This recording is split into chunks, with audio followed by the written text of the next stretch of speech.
Hello, and welcome back to the Follow Your Spark podcast. It's your host, Gina here, and I am coming on for a special solo episode that is going to be aired on the date 11/11/2024. Today, we are going to be talking all about the dark and the light of what it takes to bring a vision to life.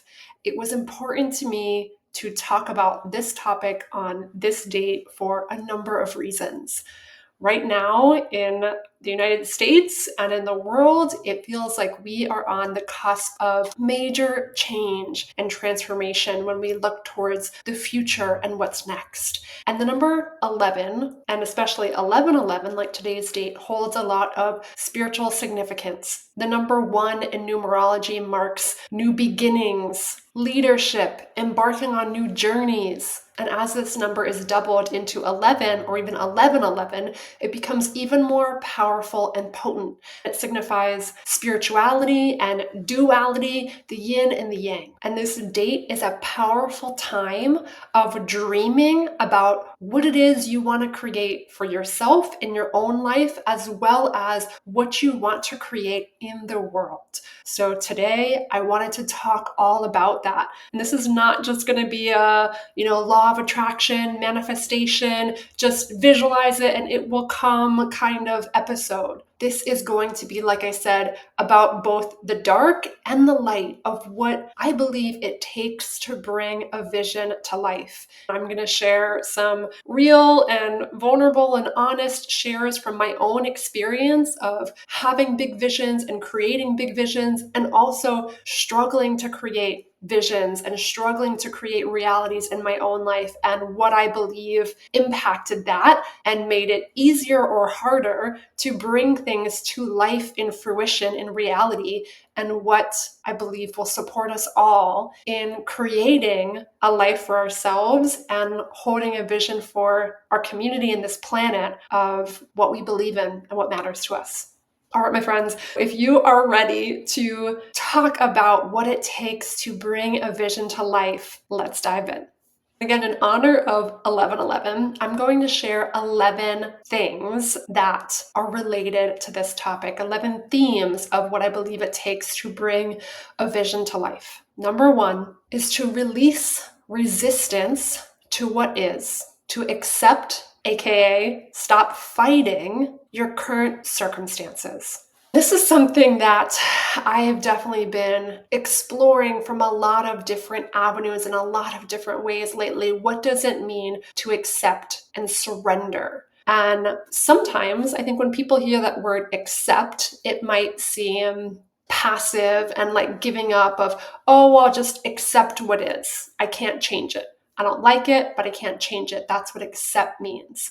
For me, like I said, accept, aka meaning stop fighting. It's about acknowledging what is without making it good or bad or right or wrong. Simply holding space for what it is you are currently experiencing in this moment, in this reality. So when it comes to creating a different vision for yourself, I believe that the more that you fight and resist what you currently have, the harder it is to open up to something new, open up to a new possibility. Because if you're stuck in this energy, in this place of making what you currently have right or wrong, whether again, it's in your own life or it's in the larger circumstances of our world, the more we fight and resist and are angry about it and judge ourselves about it or judge other people about it, the more that energy is going to keep us stuck. If you've ever heard that quote, what you resist persists, what you fight strengthens.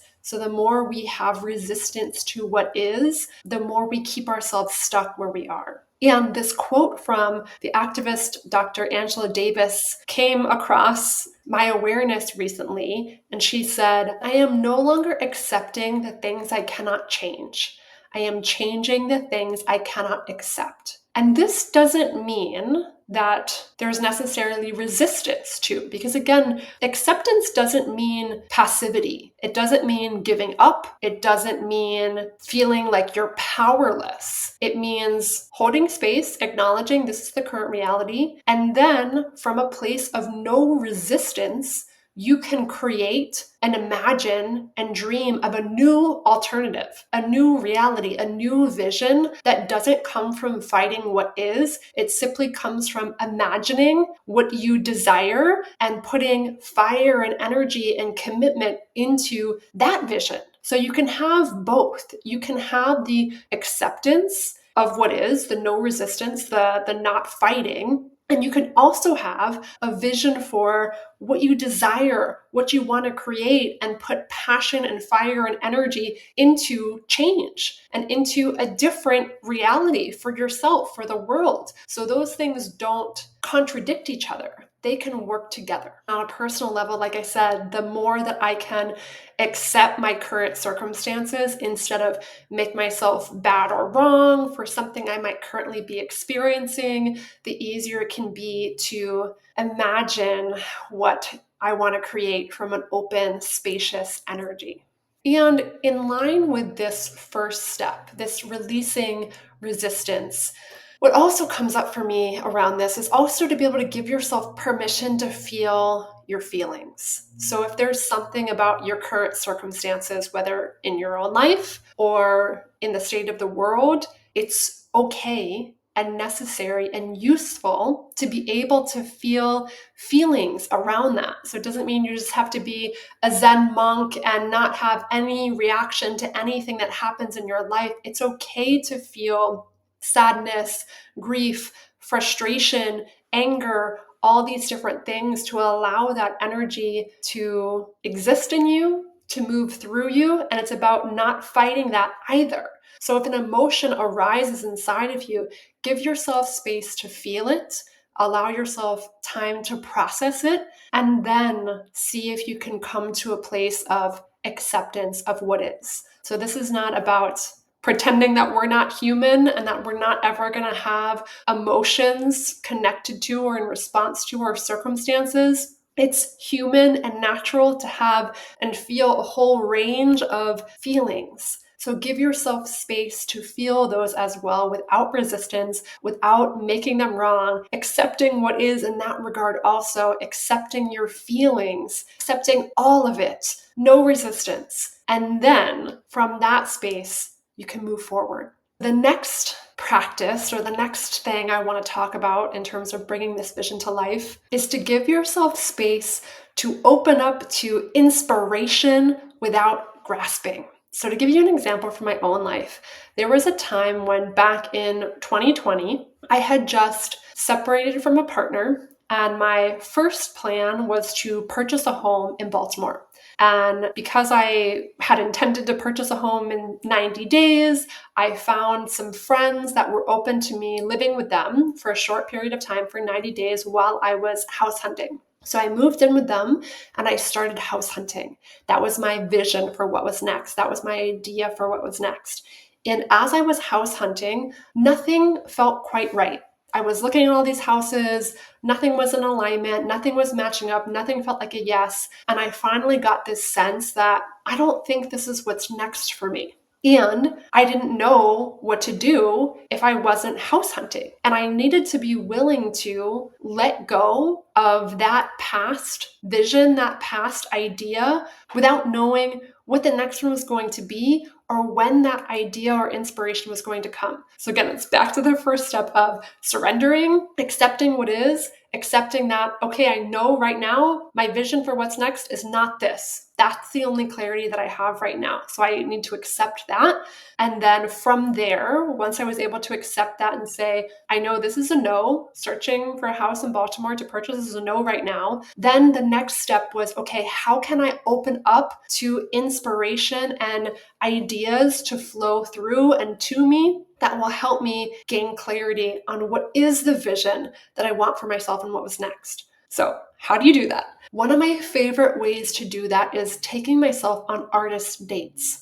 If you are familiar with Julia Cameron, she wrote this incredible book called The Artist Way. And one of the tools that she talks about is something called an artist date, where you take yourself on a solo date, a solo experience, anywhere that feels fun, exciting, creative, inspiring to you. and use that as a way to open up to ideas, creativity, inspiration. So one of my favorite places to go has always been bookstores. So I took myself on an artist date to Barnes & Noble. And when I was in Barnes & Noble, I was walking around the travel section thinking that maybe I'll find a book about a different place in the United States, a different city that I might want to go to. Maybe I'm not supposed to live in Baltimore. Maybe there's somewhere else that I could move. And as I was scanning the bookshelves, I landed on this book called To Shake the Sleeping Self by Jedediah Jenkins. And this book was about a true story about a man who took a bike pilgrimage from Oregon to the tip of Argentina. And as soon as I read the description of this book, this reminder hit me that I've always wanted to take some kind of epic pilgrimage or quest. And the idea popped into my mind of why don't I take a year and travel around the United States and travel to different cities or different places that I might want to live in and see if some other place calls to me. So that was when that original idea came through to take this year-long road trip. So again, for you, this step is all about opening up to inspiration and ideas to flow in. That if you don't feel crystal clear about what's next, that doesn't have to be a problem. And there are experiences that you can intentionally do, like this practice of taking yourself on an artist date, that can help you open up to ideas, that can help you get quiet enough for you to see the signs that are beginning to come through, that your heart is whispering to you, that the universe is whispering to you. So if you are craving clarity about what's next in your vision, I highly recommend taking yourself on an artist date and seeing what signs and breadcrumbs begin to show up along your path. Step 3 is to craft a compelling vision that lights you up. So for me, once I got that idea to go on a year-long solo road trip, I started journaling on what I wanted this experience to be like, what was important to me, and getting excited about everything that was possible. I wrote pages and pages and pages of every different topic of what, I wanted for my health and wellness, what I wanted for my business, what I wanted for the types of people that I would meet, the podcast that I wanted to create, the experiences that I wanted to have, the nature that I wanted to visit, all these different things. And I got so lit up by this vision of what was possible. And what I believe is really important in this step of crafting this vision, this compelling vision for yourself, is to not get so bogged down and attached to the details that you're grasping so hard that if it doesn't happen like this, it's all for nothing. So for me, it wasn't that, okay, I'm going to be at this city by August 1st and this city by this date, and I'm going to meet this amount of people, and this is exactly how it's going to go, and I'm planning everything out meticulously. It was more about the essence. And yes, I did have plans about cities that I wanted to visit and things that I wanted to do and things that I wanted to experience. And I was holding that vision with open hands instead of closed fists, and really believing that there was my ideas and then there's divine ideas. Like my teacher, Jamie, says there's our plan and then there's the cosmic plan. So I had my plan and I was open to the cosmic plan. I was open to being guided to different experiences and different things that I might not even be able to imagine right now. And I was willing to be led and be guided. So for you, once you get that spark of clarity, of inspiration about what could this vision be, spend some time imagining that. Spend some time journaling on it or collaging about it or dreaming about it and really imagining what would it be like, what would it feel like, and most importantly, what's the essence of what matters to you. And then surround yourself with that message again and again and again. So for me, once I wrote that vision, I recorded a voice memo of it on my phone and I listened to it first thing in the morning. I listened to it when I was falling asleep, when I was driving in the car. And that time in between being asleep and being awake is a very potent liminal time. So to hear that message, that vision in your own voice, reminding you of this dream and what matters about it and the essence of how it's going to come to life is so powerful to prime your brain and your imagination to connect to this reality, to be able to see it. Because the more that you see it, the more that you believe it, the easier it will be to walk into that vision in your life. Which brings me to practice number 4, which is belief. When it comes to creating a vision for yourself or a vision that you want to see come to life in the world, it is so important that you believe that it's possible. Because if you have no belief, then you're not going to be very likely to take the inspired actions that would move you towards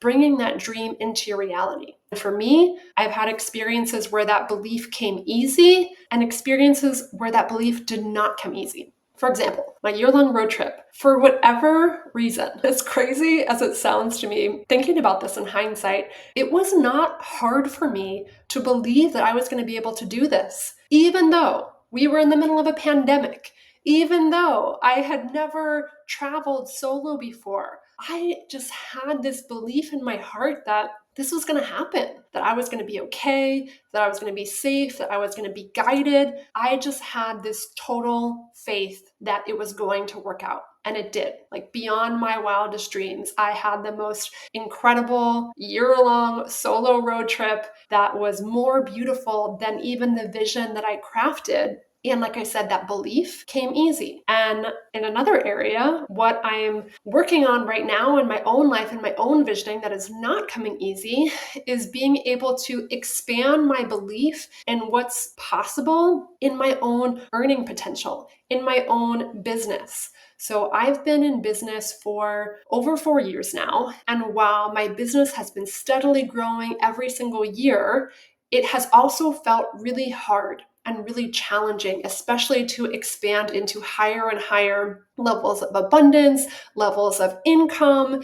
And I've been questioning and wondering why. Why is it hard in this area when in other areas like this year-long road trip where there's no reason why I should have been able to believe that, it was so easy to believe? And what is coming up for me and what I'm really beginning to realize and believe, and that I've heard said in so many different ways from so many different people, is this idea of karma and our soul's contract and what we come here to learn in this lifetime. So I really do believe that each of us have lessons to learn, have things that are part of our karma to overcome, to be able to learn and teach others potentially. And for me, money, abundance, overcoming this kind of scarcity mindset, that's one of my soul contracts. That's part of what I'm here to learn in this lifetime. So if it had been easy for me to do, just year one, right out of the gates, my business just explodes and no challenges and whatever, I wouldn't be learning the lessons that I came here to learn in this lifetime. And a book that I'm reading right now that I'm also hosting a group program about, it's called It's Not Your Money by Tasha Silver. She talks about this Prarabdha karma. And she talks about, if you've ever heard the story of Jim Carrey, and many, many years ago, he shares that he wrote himself this check for $10 million before his career took off as an actor. And I don't know how long it took, but shortly after that experience, he got his big break and he became this huge actor, generating tons and tons of wealth and abundance. And he shared this story. And all kinds of people started trying this. They started writing themselves this check for millions of dollars or whatever it is. And then when it wasn't happening, they were like, why? Why can Jim Carrey do it and I can't do it? So Tasha Silver talks about this story in her book, It's Not Your Money. And she talks about how it may not be all of our karma to be super rich millionaires and actors who make this amount of money. It might be our karma to learn how to be grateful with less. It might be our karma to have challenges with money and overcome it. It might be our karma to be wildly abundant and learn how to be generous. We all have different life lessons, different life paths, and that's why it is so detrimental to compare any of us to each other, because we came here on this planet to learn different things. So if I'm comparing myself to you and thinking, why is it easy for you to do that and it's not easy for me? It's just irrelevant, because our paths are so unique and we have no idea. I believe in reincarnation and, my soul's journey and all of this, that I have no idea what I've experienced in the past and what I need to experience in this lifetime in order for my highest growth and evolution. And I don't need to judge it. I don't need to make myself wrong for the things that come easy or the things that are challenging. I can, again, back to number one, accept what is and let go of the suffering and the resistance and the fighting and make peace with that. It doesn't mean that I can't choose to work on growing in that area or expanding in that area. I can simply not fight if something's hard and trust and believe that this is for my highest good. So, how do you believe if it's challenging? For me, speaking of 1111, and again, that duality, the light and the dark, I have been doing a lot of shadow work recently. So for anyone who has or hasn't done shadow work, what I mean when I say that is being able to shine light on the parts of ourselves that we might be avoiding or resisting or fighting or trying to hide, and making peace with them. Again, bringing more acceptance and compassion to the darkness that might exist within ourselves, the darkness that might exist externally, and letting go of the fighting of that. And for me in my own life, part of shadow work, specifically, I've been working with Existential Kink, Carolyn Elliott, if you're familiar with that, another great book I highly recommend. She talks about in her work of Existential Kink that there's a part of us that enjoy these struggles, these challenges, and how as human beings, we incarnate onto this planet to feel all of it, to feel all the emotions, to have all the experiences. We didn't just come to this planet to be happy and, have beautiful, amazing things happen to us all day long. Part of that karma of wanting to experience different things for our own growth, for our own pleasure, even if it doesn't make sense of, oh my gosh, never in a million years would I have chosen this particular challenge. To the premise of this shadow work is believing that there's some gift inside of that and some part of us that is enjoying that place. And I know this concept, especially if you're not familiar with shadow work, can feel foreign and kind of unfamiliar. So like I said, I highly recommend checking out her book if that's something that calls to you. And I'll share a little bit about what I've been getting from it. She talks about this practice called the Deepest Fears Inventory. So to be able to unearth your deepest fears about creating that. And that can be both the beautiful things and the difficult things that you're afraid of if you were to step into that reality. So for me, if I think of myself at this wildly abundant, super expansive level of business and abundance and all of that, being able to bring to the surface the fears that I might have about that reality, whether it's fears of being visible on a whole new level or fears of being open to spending more money as I'm receiving more money and all of this. And for me, I'm seeing and realizing where in my life I've been proud of my frugality, proud of my ability to save as much as possible and have the lowest bills as much as possible, just in case the funds don't come or my income varies, whatever it is. So I've done these different meditations before and seeing this like squirrel or cat or creature like collecting and hoarding and like sitting on all of my money and like hissing at people who are trying to get my money or whatever it is. Just this energy of hoarding and scarcity and believing that there's not going to be enough. So money stuff, I feel like can have so many different layers. And I talked about this on a different podcast. So if you're interested in money stuff in particular, I'll put that episode in the show notes. I can't remember right now what episode number it was. But I talk about this of how our ancestral journeys, our family relationships, there's so many things that can impact our relationship with money. So for me, part of my work in this lifetime is unpacking that and being able to expand my own capacity so I can support others on their journey. I know that is part of my medicine and part of what I'm here to do. So I have let go of the fighting of that, and I embrace that this is part of my journey. The last thing I'll share about belief, it's funny, I had this interesting experience recently where I had my first psychic reading last week. And I, in hindsight now, can look back, and I think part of what I hope to get out of it was like, she was going to tell me, okay, your business completely explodes and gets to this amazing level, and these are all the things that happen, and it's all inevitable.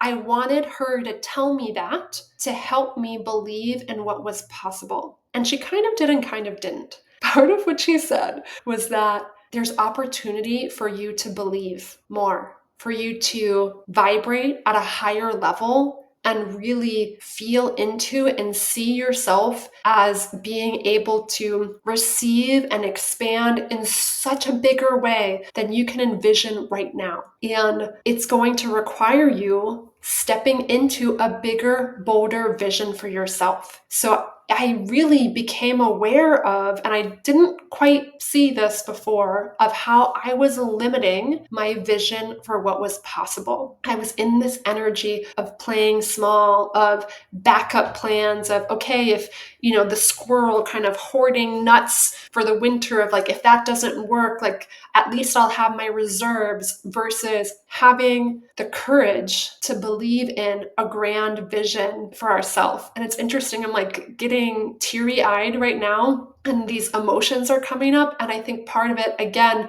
what I believe is part of my purpose, my medicine I'm here to support the world in, my clients in, is to believe something else is possible, even when things feel out of reach. Like I said, I know right now we are in this pivotal time in this country where the future, through some people's perceptions, might feel dark and scary and uncertain, and this beautiful vision might feel so out of reach. I know and becoming so present to how important it is for me to be able to expand my belief in what's possible and hold this incredible vision for myself so that I can do the same for my clients, so that I can do the same for you, for all of us, because that's what it takes to create something new. Like I said, belief is so key in order to bringing a new vision to life. We have to have that fire, that fuel inside of us, because if we don't, we're not going to shoot for it.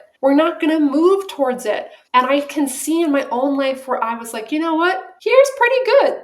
I'm actually really grateful for what I have now. And it's this tricky energy again of gratitude is important. It is so key to have gratitude for what you have now. And I'll talk about that later on. And it's also, for me, I think that energy and importance of not settling out of fear. If you're perfectly happy and this is truly everything you've ever dreamed of, amazing, beautiful. It's fine.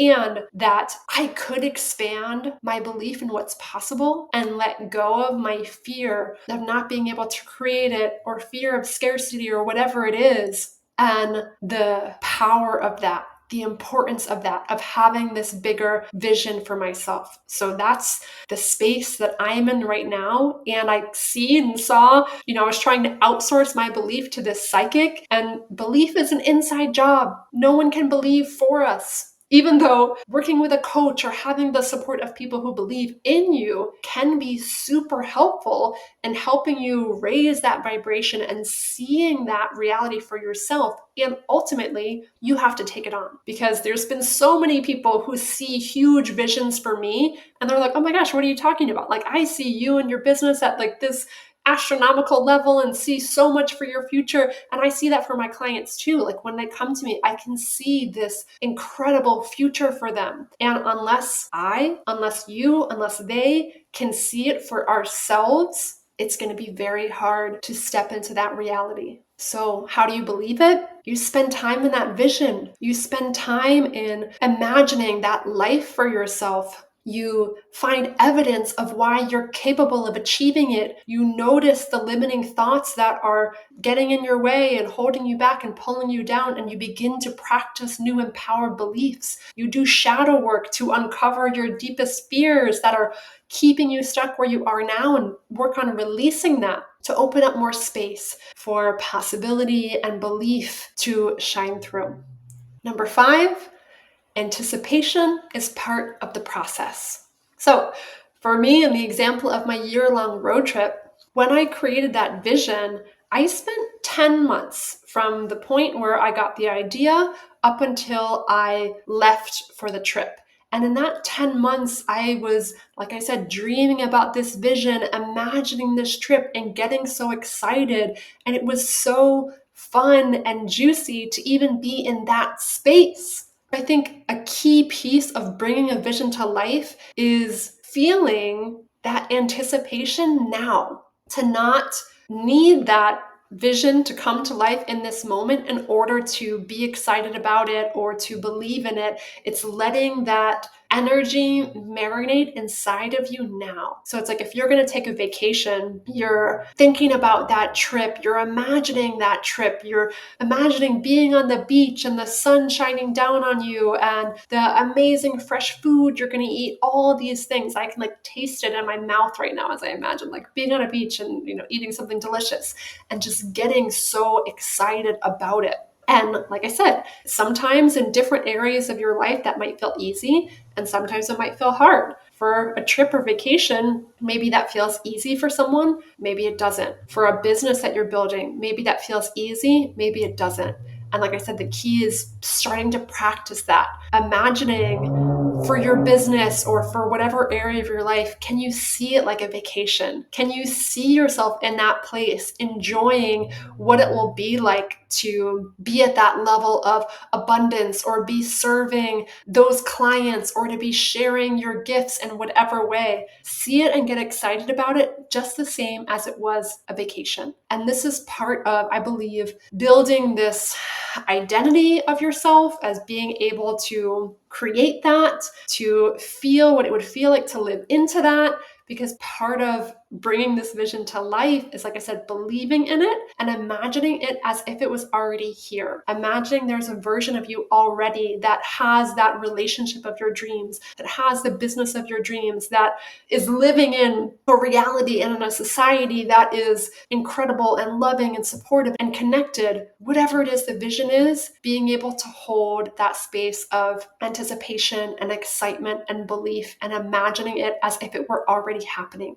Number 6 is focus on what is possible instead of what isn't, and take the path of least resistance. So for me, in my year-long road trip, I first started thinking, okay, do I want an RV? Do I want some kind of camper van? How much money would I need in order to do this? What do I need to learn for the podcast? Because that was when I first had this idea for this podcast and needed to learn all the tools of podcasting. And instead of making it really complicated, and for me, complicated would have been, okay, I need to buy a camper van. I need to, do all these things to figure this out. I was like, okay, I can take my car and I can have people host me along the way. So for me, part of my vision and the essence of what was important was connecting with people and having deep, authentic, honest conversations, learning about their communities, being immersed in their lives. And the idea came through that I would love to be hosted by people as I traveled. And I used couchsurfing. If you're familiar with couchsurfing, it's a community and platform where you can be connected to people all over the world who are open to hosting you for free in their homes. So that's what I did. I lived with people the majority of the time in different cities through couch surfing, through connections the couch surfers introduced me to, through friends of friends. And I took my car and I learned the bare minimum basics of podcasting. I bought this microphone that I'm speaking into right now, and I made my plans. And I allowed it to be as easy and as simple as possible. Because I think sometimes when we have big visions, it can be really easy to think, oh my gosh, there's all these things I have to do, and I'm so far away, and it's so inaccessible to even take that first step, versus thinking about, okay, what do I have available to me right now? What resources do I have available? What knowledge do I have available? What community do I have available? What support do I have available? And what would be the easiest way for me to move forward, and allow yourself to take that path versus making it more complicated and using that as an excuse to not be in action.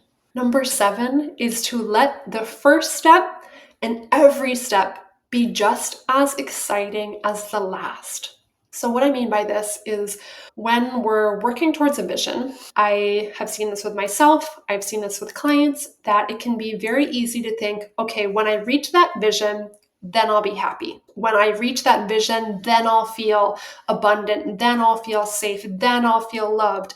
And we're attaching how we feel to this external circumstance, which leads to this constantly chasing this carrot. Because when you achieve that, then you're going to set another goal, and you're not going to allow yourself to feel happy or satisfied or fulfilled until you reach that goal. And it's going to go on and on and on and on. Versus what I work on with myself and what I support my clients with is to enjoy the ride. Enjoy the now. Let yourself feel all those ways that you want to feel in this moment as you work towards, as you build that vision. So again, it's not about grasping and holding so tight to this vision that if it doesn't happen, then, your life is over and everything is terrible. It's about enjoying every step along the way. And for me, I can remember so clearly being in my car that first day, packing everything in my trunk. I have goosebumps all over my body as I'm talking about this. Packing everything in my trunk,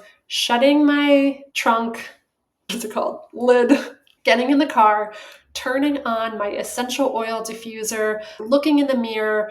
I ended up pulling out of the driveway where I was living at a friend's house and driving around the corner, and I needed to pause and just take in that moment and take in, like, I'm doing this. I'm doing it. It's happening right now. Like, I'm here. I'm already there. I'm already on this trip. And enjoying that moment. And as I'm thinking this, reminding myself, wow, how could I apply that to my business and other areas of my life and have such deep gratitude and reverence every step that I'm taking, and remind myself, I'm doing it. I'm doing it right now. This dream that I have, I'm living it right now. It is existing right now in this present reality. And it is just as juicy and delicious and amazing as it will feel when I reach whatever level I'm imagining then. And of course, my goals and dreams and visions are going to continue expanding, and I can enjoy it every step along the way, every step along my path. It doesn't have to just be, I'm happy when I reach the quote unquote end, because what is the end? Anyways, there's no end.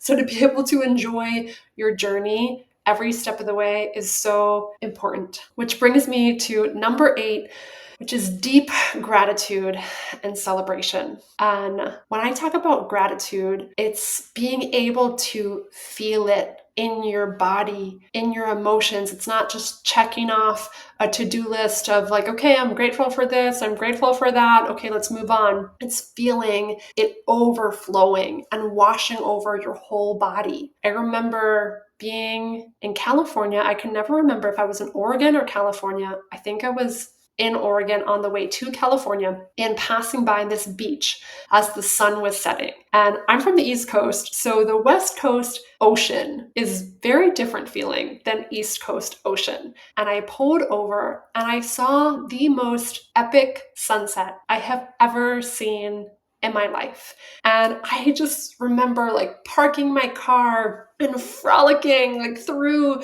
the ocean, through the water, and being in tears thinking, if this was the only moment of my trip, it would be worth it. This moment is everything. What I feel right now is everything. I have such deep gratitude and reverence for this moment that it is etched in my body forevermore. and I can take myself back to that place and it washes over me again. It's like, how can we bring that level of gratitude into every area, into different areas, into our everyday experience, and knowing that, again, it doesn't have to be when we reach these milestone moments that we can experience that deep gratitude. We can experience that in every day of our lives, even in the challenging moments and the difficult moments. There can be something to be grateful for and have reverence for on those days too. And I think that is so key when it comes to bringing a vision to life. And then another element of this is being able to celebrate yourself and your journey every step of the way. And one moment on my road trip that comes to mind is I launched my podcast in October 2020, I suppose. No, 2021. I launched my podcast in October 2021. I left for my road trip in July 2021. So I spent a couple months recording episodes and all of that. And when I launched it in October, I was in Seattle and I had met this incredible community of humans who welcomed me in to their friend group immediately. And one of them said, "Hey, why don't we throw you a podcast launch party?" And it was this beautiful experience with other humans who I had just met, and they were all coming together and we were all celebrating this moment together, this milestone together that was part of this larger experience of this year-long road trip. So for you, in whatever it is that you're creating, know that it's not just the final moment that you can celebrate or have gratitude for. It's what are the milestones and the moments and the failures and the triumphs that you can celebrate and bring joy to, bring lightness to, bring fun to. Have that be part of the process. Number 9 is to allow spirit or your heart or that spark inside of you to guide you. And that is the reason why I call this podcast Follow Your Spark. For me, that means that there is this spark inside each of us, this spark of inspiration, of fire, of purpose, of passion that drives us, that intrigues us, that pulls us forward.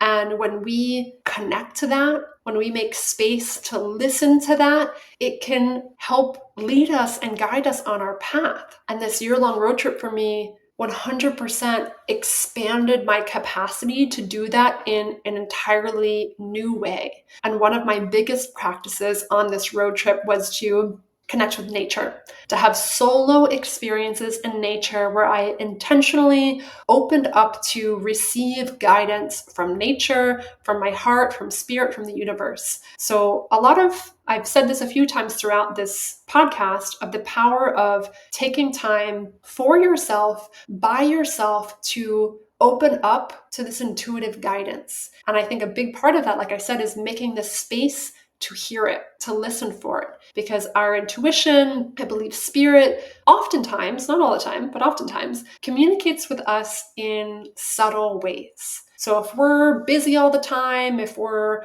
lives are noisy and full of things, full of distractions, full of things that we're doing, other people we're talking to, it can be hard to notice and hear and listen to those intuitive sparks or breadcrumbs that are pulling us forward. So the practices that were key for me on this trip were solo time in nature, taking hikes, going to the ocean, swimming, all kinds of things, and also using oracle cards. I can't remember how many decks I took with me while I was traveling. I took a lot of them, or at least a few, and I used them frequently to open up to intuitive guidance and messages that were helping me and guiding me along my path. And then also, of course, intuitive journaling, which I talk about all the time, making space to journal every day and let ideas and inspiration flow. And then another big practice was tracking evidence and tracking signs.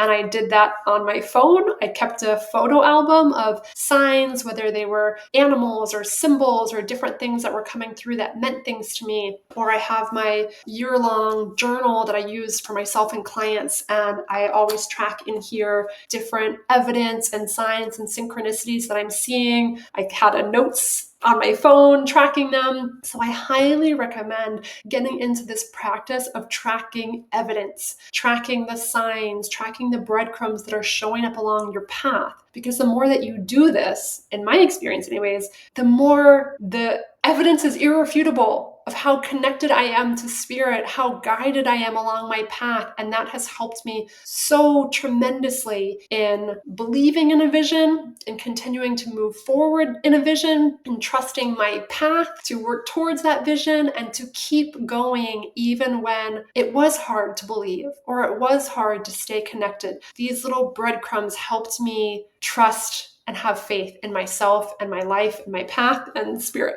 Speaking of paths, the next thing I want to share with you, number 10, is to be open to detours. So if you're watching this on YouTube or if you ever see my videos in my office, you can see this gold, wavy mural I painted on the wall behind me. And what that means to me is that our paths are not perfectly straight. They're not perfectly linear. They're winding. They take unexpected detours or curves.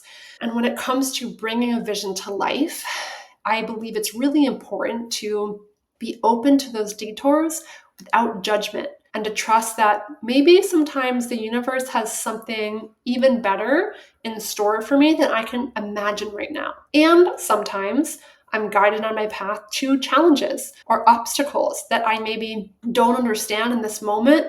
And there's some medicine or some gift or some catalyst from that moment that will support me in the future. And it's for me about not judging those detours and being open to seeing what happens. So on my road trip, there were so many detours. One of them being I intended on taking a year-long solo road trip within the US. And before I left, I was talking to one of my feng shui teachers to ask her, did she have any recommendations of places I should visit, favorite cities, etc.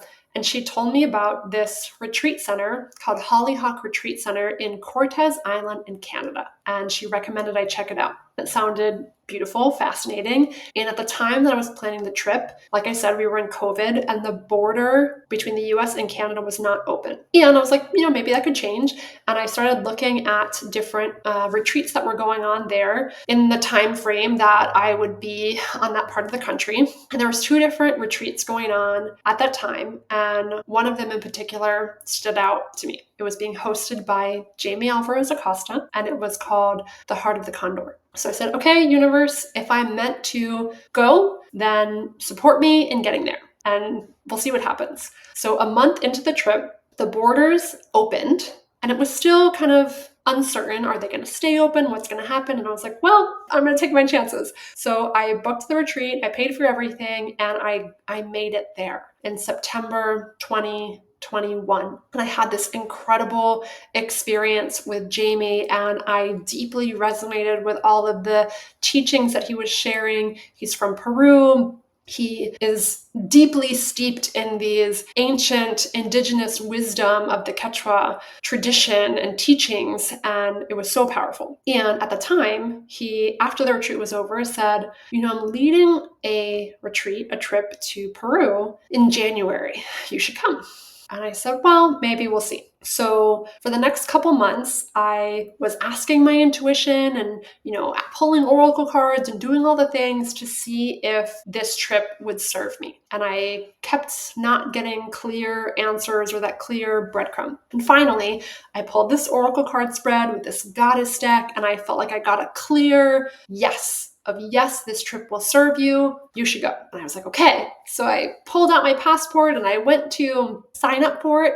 And I realized that my passport was expired. And I was like, shoot. So this was November. And the trip, like I said, was January. Yeah, I'm like, was it even the end of December? It was January. It's like less than 2 months away. And I was just thinking, what is the likelihood that I will be able to send my passport away and get it back in time to go? And I had no idea, but I sent it out, expedited shipping, either the day before or the day after Thanksgiving, and just prayed to the universe. And at first, there was no tracking even of my passport. I couldn't figure out where it was or when it was going to arrive. When I called, they had no idea. They were like, actually, we can't see it. Something went wrong. I have no idea where your passport was. So I was like, great. My passport is just lost in the void, in the ethers. And at this point, I was in Las Vegas at a friend's house. And she was out one night, so I was home alone. And she had this giant map of the world on the wall in our home. So I turned on playlist and I just started dancing and praying to this map and to Peru and to God,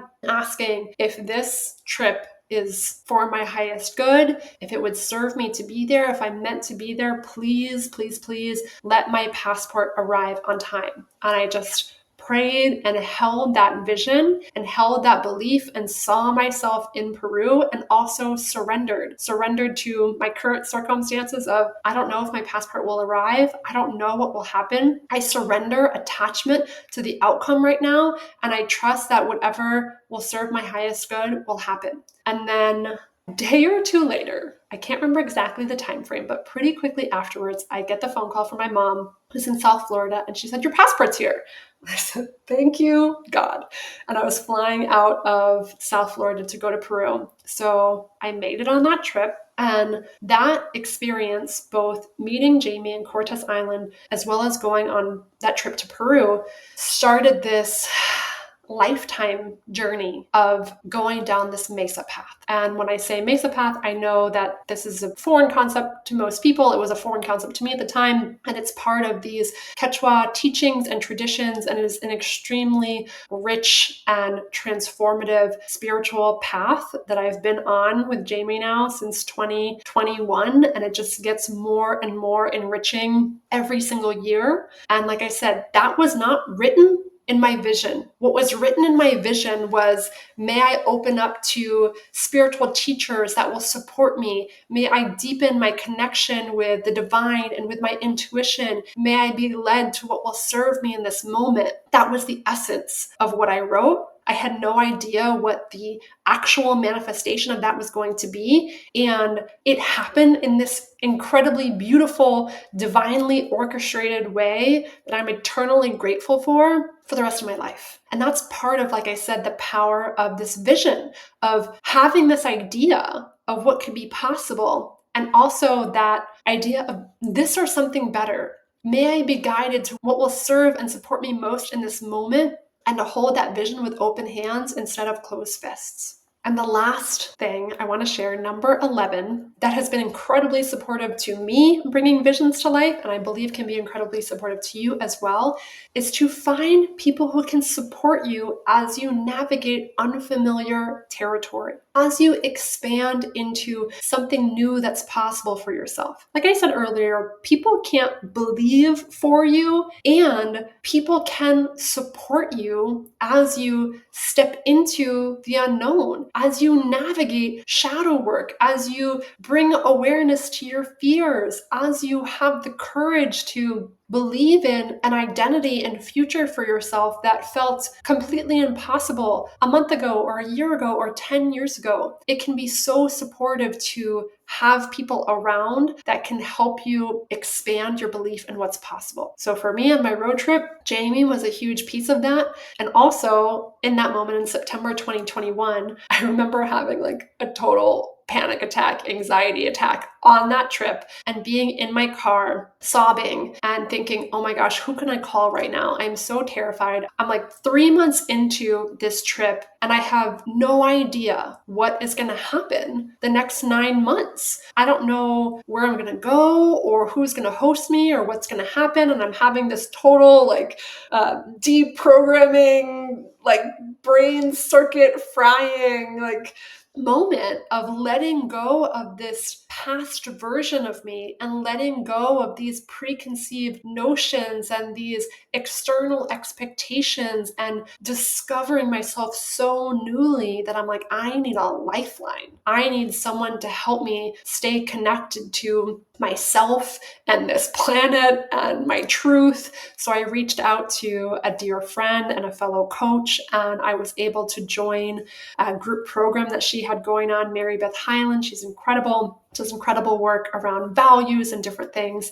And I was able to join this program while I was traveling on the road. And that was a tremendous support. And that's something that, like I said, has made a huge difference for me in stepping into a vision of what I believe is possible. So for you, if you are craving support, this is exactly the kind of work that I do with my one-on-one coaching clients, to have someone that can help you flesh out that vision, to illuminate that vision, to really get to the essence of what matters to you, and to help you uncover the inspired actions that you want to take to get there, and also build those new beliefs, step into a bigger identity for yourself and what's possible. So if you are craving that kind of support in your life, go to ginacasbarro.com and book a free consultation call, and we will talk all about it. This 75-minute call is completely free, and it is a space, like I said, for you to explore what's possible,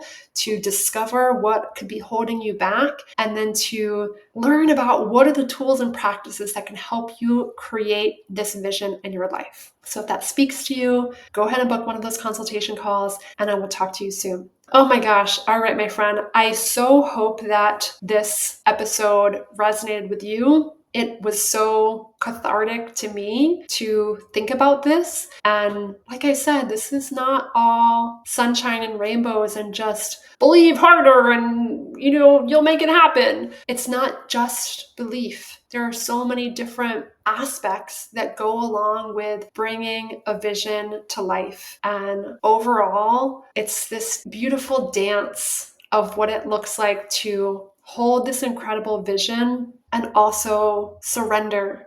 And I can't say that I'm a master at it. I think it'll continue to evolve throughout my lifetime. And I feel like I have learned so much over the years in what that dance looks like. And I'm excited to continue to expand my vision of what's possible. And I'm excited to continue to support you in expanding your vision of what's possible, so that we can create this new earth together, this new vision for where we want ourselves, our lives, our community, our country to go. So if you want to create that together, reach out. I would be so happy to support you. And I hope you take some time today or in the days and weeks to come to marinate on what vision for your life will light you up. All right, my friend, I'll talk to you soon.